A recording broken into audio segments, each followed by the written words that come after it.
Pizza, pizza. In Moscow, old rivals form a new alliance.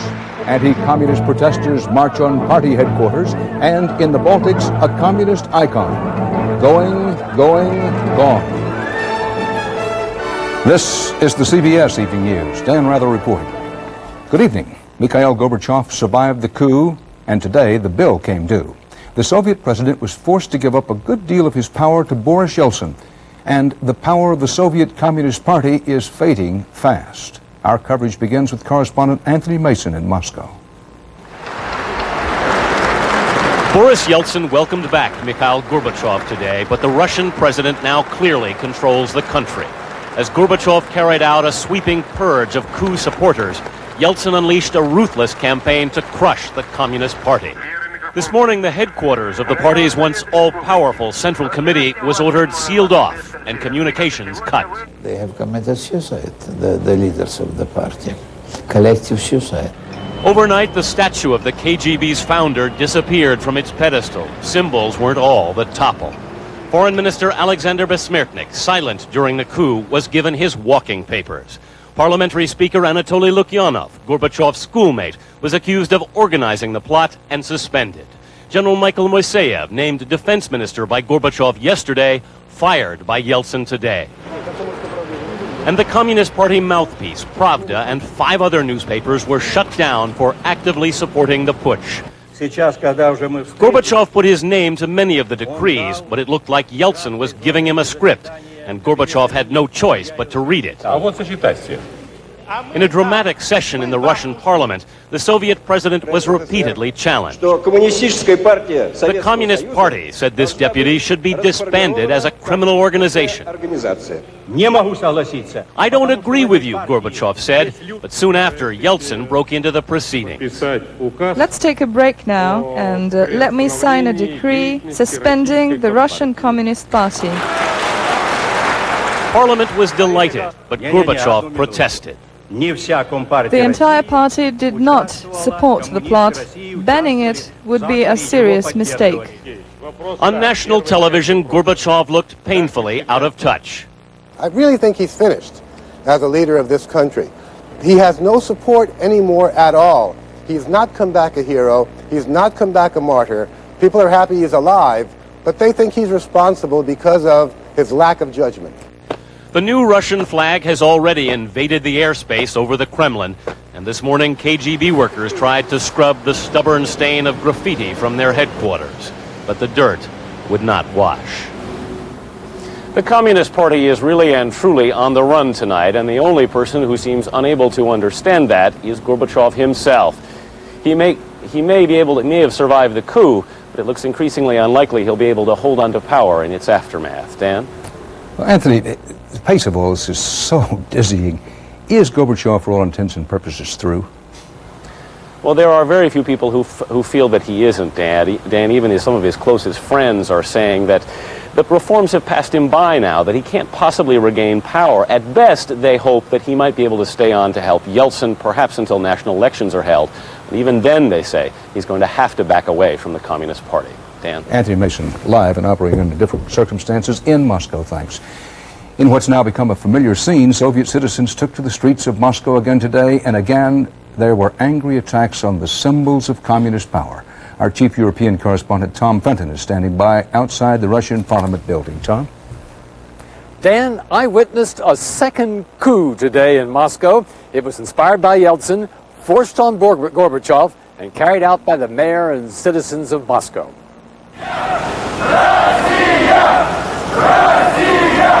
Muscovites cheered as the national headquarters of the Communist Party was shut down tonight, paralyzing the vast organization that runs almost everything in the Soviet Union.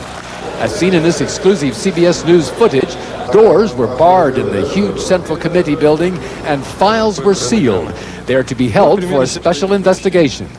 As his personal secretary explained, only Gorbachev's office was temporarily left open. The soldiers who guarded the inner sanctum of the Communist Party hastily packed and left as the investigators arrived. Some documents had already been removed by citizens who were anxious to see for themselves what the party has been up to. We are the Democrats, the people who spent 3 days and 3 nights near the White House. That's what we are. The people took over Moscow today in a march led by a Soviet Air Force colonel. They went from one institution to another, demanding the expulsion of communists. Go home, you freeloaders. These were Yeltsin supporters, and their real target was Gorbachev himself. Does he know what the people want? In general, that he's a communist and will live a dictatorship of Communist Party during 70 years. The merits of Mr. Gorbachev and his service to this country is immense, indeed is immense. But now time for him has come to realize that he should resign. Did you vote for him? Would anybody here vote for Gorbachev? Скажите, что I was in Berlin, I was in Warsaw, and I was in Prague when it happened. And you know, I'm getting the same feeling now that the system here is finished. Dan? Did you see anyone from the KGB in the streets today, Tom? Well, as a matter of fact, there was a man with a 35mm camera taking pictures of us, and he was clearly a KGB agent, so I guess there must be some people around here still who think the system isn't dead yet. Tom Fenton, thanks. Democratic leaders in the breakaway Baltic states are seizing on the shift in power in Moscow to press their drive for independence. CBS News correspondent Peter Van Sant is covering throughout the Baltics. Tonight he's in the Republic of Latvia. In a series of body blows to Moscow's rule in the Baltics, communist parties in Lithuania and Latvia have been outlawed and their buildings seized. In Riga, Latvia, police loyal to the separatist government threw the communists out of their own party headquarters and printing house and hoisted the Latvian flag. Communist Party chief Alfred Rubiks, who supported the coup against Gorbachev, was arrested and forced to face an angry public. Rubiks smiled, a final taunt. Baltic leaders are challenging the Kremlin as never before. They are convinced that Mr. Gorbachev's weakened position and the decline of conservative power means there is no one left to send in the tanks. But the possibility of bloodshed still exists. The Black Berets, a brutal commando group responsible for many deaths, called today's takeovers a Nazi-style coup and promised to protect Russian people in the Baltics. This afternoon, their weapons were loaded and lookouts scanned the streets. You think there'll be more violence? Probably there will be violence here in Latvia, and I'm very much afraid of that. I think it's the end of one path of the road and it's the beginning of another, maybe more harder than the previous one. And in another attack today against the Communist Party, citizens in Lithuania's capital toppled a statue of Lenin. Tonight, in a show of solidarity, fires were lit across the Baltic states. For nearly 50 years, Balts waged a quiet struggle for independence. Under Gorbachev, voices of dissent were allowed to be heard. Now, with the new power-sharing arrangement in Moscow, a new boldness for nationhood has been unleashed. Peter Van Sant, CBS News, Riga, Latvia. The historic events in the Soviet Union have come at breathtaking speed. To try to put them in perspective and continue our policy of trying to provide analysis, we call on CBS newsman Jonathan Sanders, a respected scholar of Soviet affairs. He joins us now from Red Square in Moscow. Jonathan, your impressions of what's been going on? Dan, obviously what we've seen this week just makes our heads spin, and it gives us some kind of faith and hope that people can learn about democracy. But it also has given us a perspective on Mikhail Gorbachev that is a little scary. Gorbachev has looked pathetic, to say the least. Gorbachev has had his head in one hand, has had his head in one area and his heart somewhere else. Gorbachev knows that he has to take advantage of these changes to begin to make more radical moves, but his heart is still with the Communist Party. He was defending the old conservative party yesterday, and today he was defending the new, even more conservative Russian branch of the party. He can't seem to realize that the party's days are over, that it's splitting up. And Dan, it seems that Gorbachev, although he's played a role, can't leave the stage quite yet. This country is going under too rapid a change for him to simply disappear right now. Although he's politically weakened, he has to stay on as president. To have a national election now would be to throw the country into the kind of chaos that it doesn't need, Dan. Obviously, the Baltic states are one place to look. But, Jonathan, is the whole of the Soviet Union as we have known it for all of our lives in the process of breaking up? Dan, I've been saying this week, welcome to the centrifuge. All the elements of Soviet society are separating out. But I don't think that means we're going to see the Soviet Union split up into 15 or 20 or 30 different states right away. There's a historical body that brings the Slavic center together with Central Asia and the expanse of Siberia. Yes, it's possible that some of the border states may leave, but they account for only 4% of the population, 7% of the landmass, and it's not clear, no matter what the slogans are now, that if they split up, they're going to become free and democratic. Dan, I don't think that that's the only separation we're seeing. Like in 1917, there's a great separation here now between the radical red cities and the countryside, and that could lead to clashes and lead to starvation. Dan? Is there any consensus among scholars and academics about what President Bush can and should do? Dan, I think he's not doing too bad a job so far. I think that what you want to say to him is kind of sit back and relax and watch the show. But because we know that these mavericks may have had their finger on the nuclear trigger, because we're not certain of exactly what's happened with all the weaponry during the crucial 72 hours, now more than ever he should press for more arms control. He can help the Soviet people, not by saving the Soviet economy with American dollars, that won't work, but by giving it food. And finally, Dan, I think today there was the first press conference of the new American ambassador, 72-year-old businessman, Democratic fundraiser from Texas. He admitted he doesn't know much about the Soviet Union, said he understands people. Dan, there's too much change going on here. We can't have amateur hour. We can't have learning on the job. What's going on in the Soviet Union is too important to the people of this country, to the people of the world, and to the Americans. We have to have competence here. Jonathan Sanders, thanks. Bob Strauss, the new U.S. ambassador, might say that a lot of people have spent a lifetime underestimating him. However that may be, still ahead on the CBS Evening News, for the founder of PTL, it's praise the Lord and pass the leniency. And Eye on America tonight, the abortion battle and a family divided.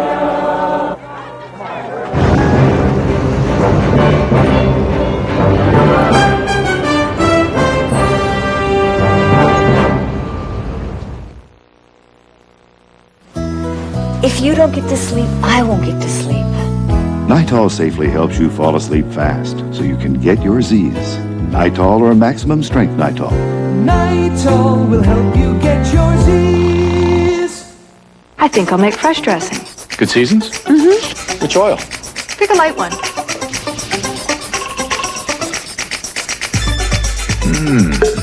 Dressing's great.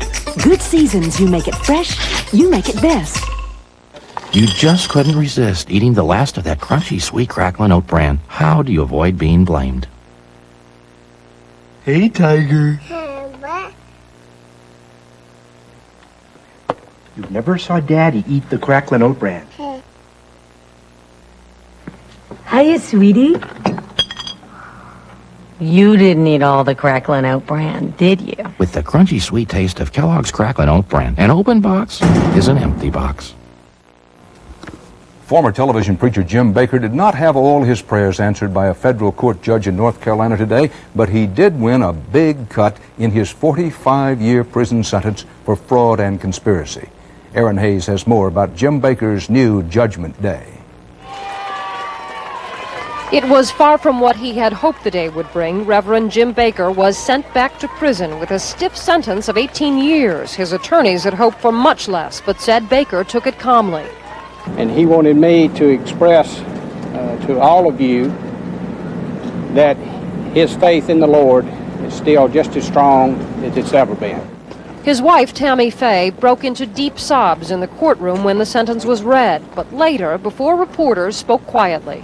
I'm understandably very sad today. Her prayer for the next few years, she said, will be for understanding.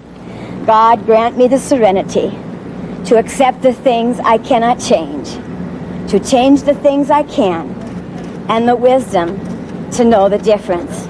Harvard law professor Alan Dershowitz had pushed for a light sentence, saying Baker had made mistakes but never set out deliberately to deceive. Just before sentencing, Baker himself was given a chance to speak.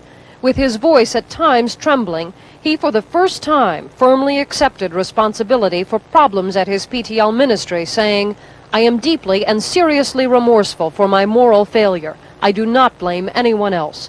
In closing, attorney Harold Bender told the judge Baker has been rehabilitated. Bender finally suggested, as an alternative to prison, that Baker be allowed to return to his ministry, reopen Heritage USA, and refund the money lost by PTL partners. But with this sentence, it now appears that the PTL ministry is, for all practical purposes, over. The religious park and television network that Jim Baker built have been sold off by the courts. PTL's Heritage USA sits empty, and creditors continue to clamor for what they say was their share of PTL. Baker will be eligible for parole in 4 years. His attorneys say they have not stopped working. They won't appeal his sentence directly, but will, they say, pursue other options to try to get Jim Baker closer to being free. Aaron Hayes, CBS News, Charlotte. On a trip to Asia, Senator John Kerry said today he has received new promises of cooperation from Vietnam and Cambodia in resolving MIA cases, including letting U.S. helicopters in to search. Now look at some other stories CBS News is covering. On Wall Street, the stock market closed at a new high. The Dow finished the day over 3,040, up almost 33 points. The market was reacting to the biggest one-month surge in orders for durable goods in more than 20 years. In Cape Coral, Florida, blood and urine samples being flown to a clinic to be tested for AIDS and hepatitis fell out of a cargo plane and landed on a road. A policeman sent to the scene is now being tested for possible infection. And in Lewisboro, New York, award-winning actress Colleen Dewhurst has died of cancer. Her work included plays by Eugene O'Neill and recently TV comedy as Murphy Brown's mother. Colleen Dewhurst was 67.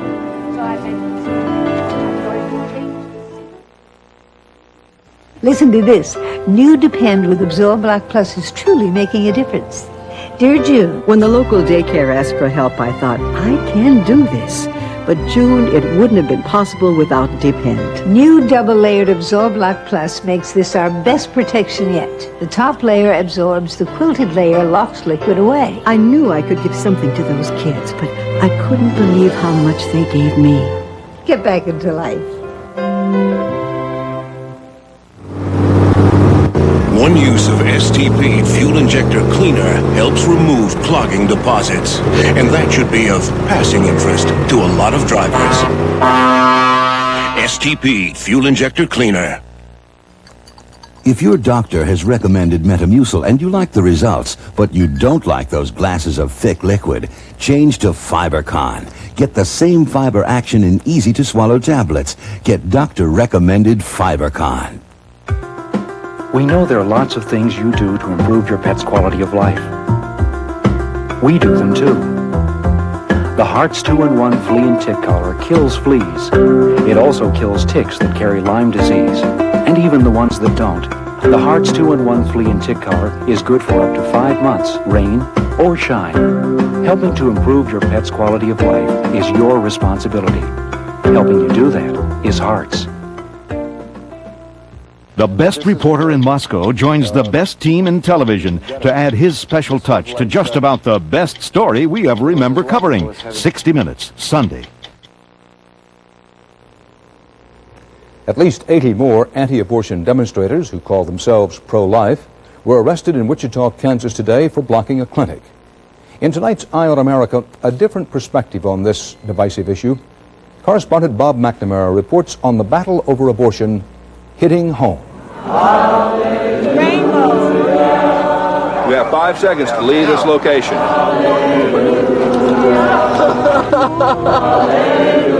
are under arrest at this time. Officers, begin arresting them. The streets of Wichita, the front lines in America's battle over abortion. A war waged with rhetoric, rosaries, and righteousness. Let us do what God's called us to do. While the scores of daily arrests are the body count in this conflict, Praise the Lord! Its most lasting casualties may be the families it has divided. Wish I was over there. I've always been taught to obey the law, but there's no law that can protect killing of unborn children. Rick Middleton, father of 5, has been arrested twice this past month. I was just going to come watch initially, but when I saw those girls 6 months more pregnant waiting to get in, to have that baby killed, I just couldn't stand aside. Still, someone else he saw upset him even more. It breaks my heart to see my little sister over there. Someone needs to be here. Someone has to let the patients know that there are people out there who are with them. No, I don't think peace and harmony in the family is worth sacrificing these patients. We've got a car with patients in it back here. For a month now, Linda Barber has helped patients keep their appointments at the besieged women's clinics. Oh my God! This way. Oh my God, look at him. I look at the crowd over there and it is anything but peaceful. Some of them are vicious, hateful. I want to hold this chair! I want to hold this chair! I don't understand why my brother hasn't looked to see who is surrounding him on his side. For these two, brother and sister, this is not a political debate, it's a moral and emotional war. She's escorting people in and out of here to have their babies killed, and I feel like she shares in that responsibility. I wouldn't want that on my conscience. I don't want it on hers. So you're accusing her of abetting a murder? Absolutely. I don't think I can ever forget the look on my brother's face when he confronted me about aiding the murderers. At some point in time I may forgive it, but I don't believe I'll ever forget it. It's really sort of a gut-wrenching experience if you want to know the truth. Caught in the crossfire of this family feud is their father, Reverend Jack Middleton, a 25-year Wichita police chaplain. They're trying to each help in their own way what they see to be an injustice. One's concerned for the unborn and the other's concerned for the living. Whose side are you on? I don't know that I can say I'm on either side. My parents raised me to follow my convictions, and I know that they wouldn't want me to do any less. When you have an issue that's this personal, that's this emotional,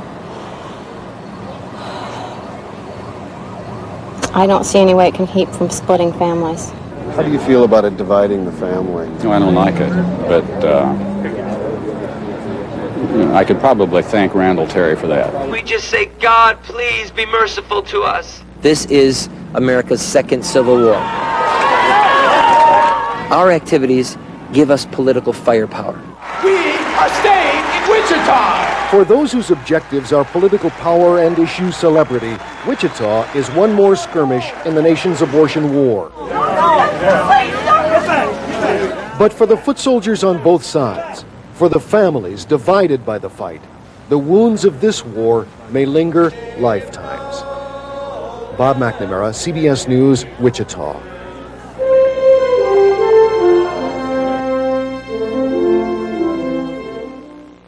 A lot of you insist on eating wheat thins and oat thins because they taste good. But the whole idea behind these crackers is that you can eat them without feeling guilty. That's why they're baked, not fried. I mean, eat them because they're delicious, and you miss the whole point. So you just got a cash advance, did you? Too bad you used an ordinary credit card.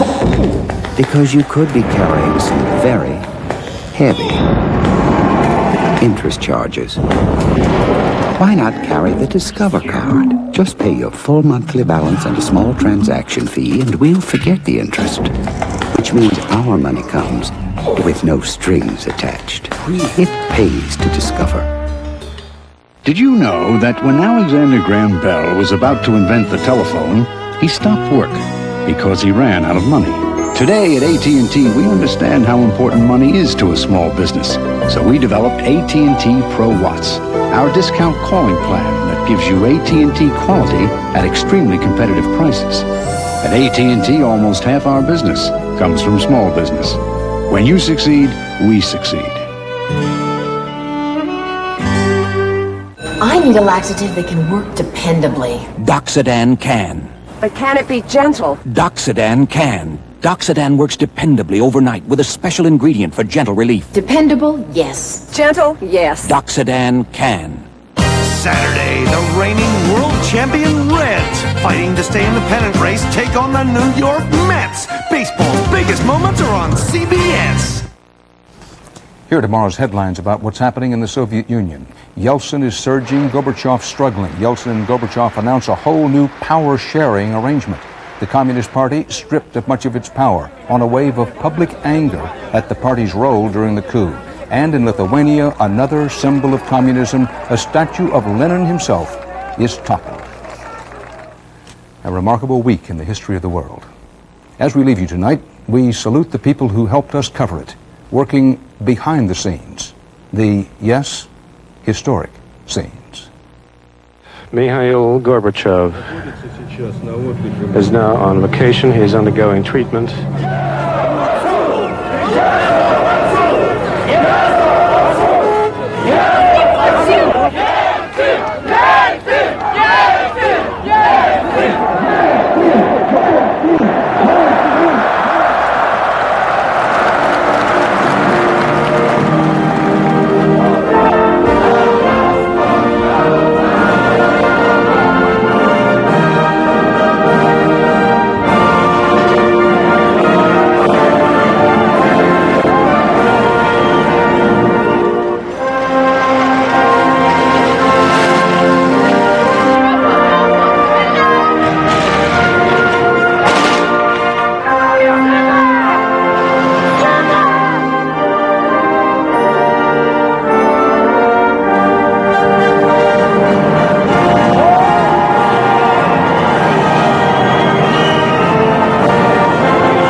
Days to save at Color Tile. Big savings up to 25 to 50% off ticketed prices. Color Tile, like ceramic tiles now 49 cents. Vinyl styles now 51 cents. All DuPont Stainmaster carpet drastically reduced 25 to 50% off ticketed prices. For example, now only $11.99 a square yard. Plus mini blinds, wall coverings, and wood flooring too. Color Tile. It's your last chance to save 25 to 50% off ticketed prices. Color Tile, only through Sunday. They've come for you. It's your bed, your Serta Perfect Sleeper, but it's the most comfortable spot in the house. The Serta surface and support-only Serta builds in makes it that way, the way it should be. It's why people are saying, I want my Serta. You can get your Serta mattress on sale during the Serta truckload sale at participating retailers. But hurry, the trucks are rolling fast, so pick up your Serta today. Red Lobster announces 6 great new trios with all the tastes you love, like large butterfly shrimp. Terrific. Try it on our Atlantic Trio, just $6.99. $6.99? For a limited time, only at Red Lobster. Now, Red Lobster's lunch menu is available Sunday, too. So many great dishes to choose from for so little. Most lunches $4.99 or less. All week at Red Lobster for lunch. Now served Sunday, too. Because sometimes the day ends and the pain doesn't, we're introducing new Tylenol PM. It's more than relief. It's relief for those times when you can't sleep. Tylenol PM has extra-strength Tylenol pain reliever to help stop your nighttime aches and pains, plus a gentle ingredient to help you sleep, so you can wake up refreshed in the morning. From the name you trust comes new Tylenol PM, so you can rest easy. Eye on America. What happens when they sell the land that your home sits on? Where will you go? Retired and uprooted. The story on the CBS Evening News, Monday. This is CBS.